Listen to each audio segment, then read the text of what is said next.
కొన్ని జంతువులు మరుగుతున్నాయి. కేసీఆర్ గారు వచ్చి బయటికి వచ్చి ఒక్కసారి ప్రెస్ ముంగట కనవడంగానే కొంతమందికి ఆగమాగం అవుతుంది, అజీర్తి అవుతుంది, కడుపులో మరుగుతున్నారు.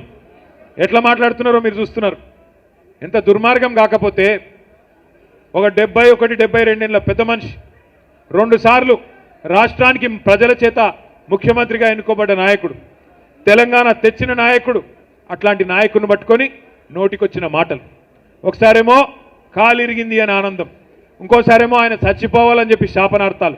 ఇది మంచిదేనా? ఇది మంచి పద్ధతేనా? మాకు రావా మాటలు, మాకు రావా బూతులు? రేవంత్ రెడ్డి, నీకు నేను చెప్తున్నా, నీకు ఒకటే భాష వచ్చురా నాయన, నాకు 3 భాషలు వచ్చు. నువ్వు ఒకటే భాషలో బూతులు తిడతావు. నేను అనుకుంటే గట్టిగా అనుకుంటే 3 భాషలలో తిడతా, హిందీలో, ఇంగ్లీష్లో, తెలుగులో తిడతా.